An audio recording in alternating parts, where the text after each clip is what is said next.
Oi, gente, cheguei! Meu nome é Deia Freitas, eu sou apresentadora e roteirista do podcast Não Inviabilize e este é um conteúdo do podcast adaptado em Libras para o YouTube. Você pode ouvir essa mesma história gratuitamente em todas as plataformas de áudio. Aproveita, já se inscreve aqui no canal, deixa o seu like, compartilha com a sua família, seus amigos, seus amores. Nós estamos no YouTube. Além das histórias gratuitas que você vai ver aqui no YouTube, a gente tem uma assinatura com mais aí umas 200 histórias inéditas disponíveis para você. E assinando, além de receber uma história inédita por dia de segunda a quinta-feira, você ajuda a gente a continuar com esse trabalho aqui de transformar as histórias em Libras. A ideia é que o nosso conteúdo seja acessível a todas as pessoas e esse trabalho aqui em Libras é muito importante para a gente. Eu vou deixar o link para assinatura aqui na descrição do episódio, mas anota aí, nãoinviabilize.com.br/assine. Então é isso, um beijo e boa história!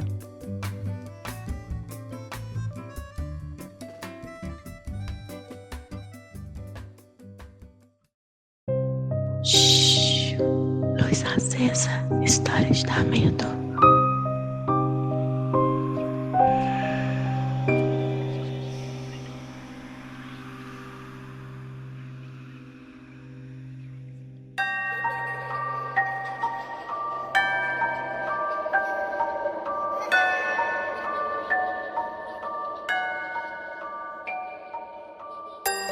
Oi, gente, cheguei para mais um Luz Acesa e hoje eu vou contar para vocês a história do seu Eurípides. O seu Eurípides, hoje um senhorzinho aí, 70 a mais, e gente, eu amo contar histórias aí de pessoas mais velhas, então se você tem uma história aí, tá com seu avô aí do lado, sua avó, pega essa história e manda para mim, que depois eu converso aí com a sua vozinha, seu vozinho, vou amar. Então vamos lá, vamos de história.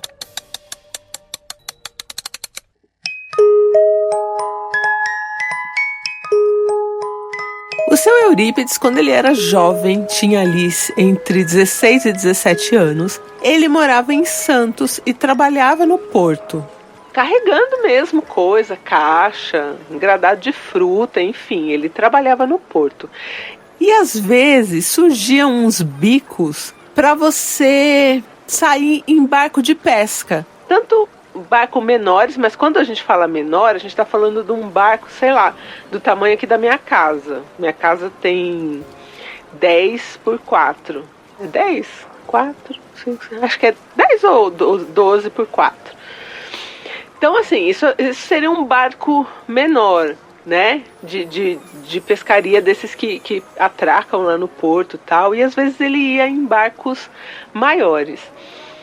E ele gostava muito, seu Eurípides, de não só ficar no porto carregando caixa, né, de sair para fazer as coisas do barco. Ele falou que era um trabalho pesado também, mas pelo menos ele estava ali em alto mar e ele gostava bastante, apesar de balançar muito, estava acostumado, eu jamais iria.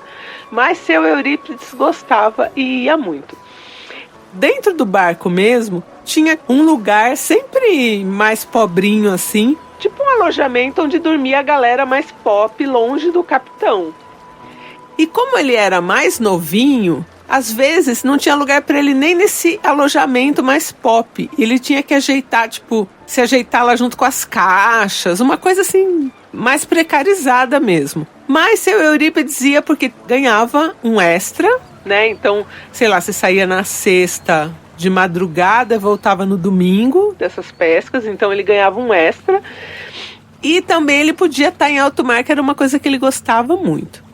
E numa das vezes que ele foi, era um capitão diferente, um capitão que não era brasileiro, ele era espanhol, era uma língua nova, um idioma novo, né, pro seu Eurípides. Ele achou engraçado, enfim, tentava entender as palavras. Então ele ficou um pouco até mais tarde ali, conversando com o capitão, entendendo quase nada. O capitão também já tinha tomado aí umas cachaça. E ele falou, bom, eu vou dormir. E nesse dia ele tava num compartimento separado. O alojamento já tava cheio lá, com 3, 4 caras. E ele ficou na antessala do alojamento, assim, né? Então tinha um colchão ali e ele ficou nesse colchão.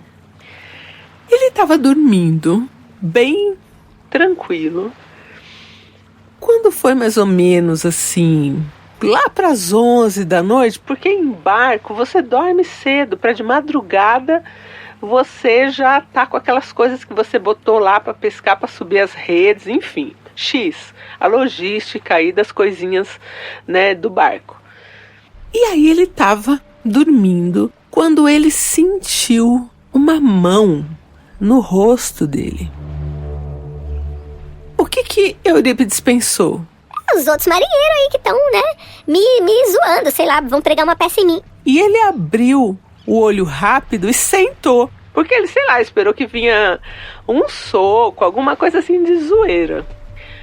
Quando ele sentou, na frente dele tinha uma mulher.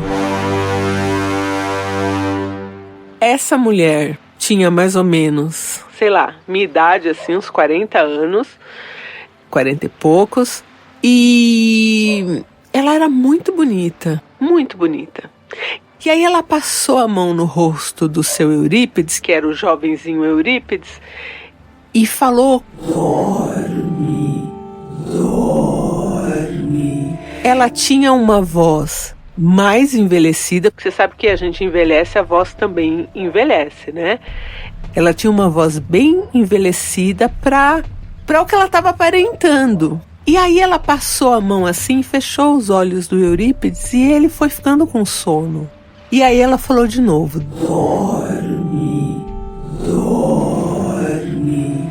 Só que ele queria ver mais essa mulher, porque ela tinha uma beleza muito diferente. E quando ele abriu o olho, ele disse: Andréia, pelos meus netos, essa mulher estava toda enrugada e com a pele bem acinzentada.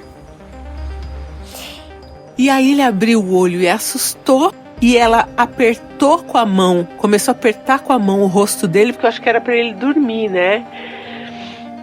E conforme ela apertava o rosto dele, ele sentia a energia dele saindo do corpo. Saindo do corpo.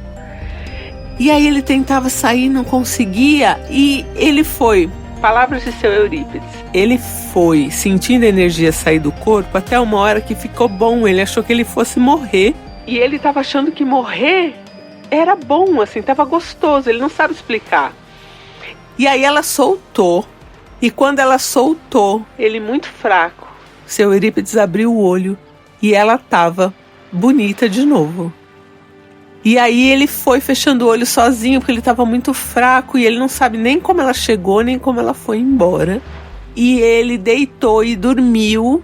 E quando ele acordou, ele estava sendo sacudido pelos caras e o sol estava alto, bem alto. Então, quer dizer, já era tipo 10h30, 11 horas da manhã. Ele dormiu o período que ele tinha que trabalhar todo e os caras estavam achando que ele estava morto, estava em coma. E aí, quando ele acordou, todo mundo assustado, porque o seu Eurípides, que é um senhorzinho bem branco, ele estava cheio de hematoma, de manchas roxas, mas ele não tinha dor. Não foi assim uma coisa de que ele tomou pancada, mas ele estava cheio de hematoma no corpo, assim. Como se você tivesse colocado umas ventosas, assim. Tava cheio de marcas pelo corpo.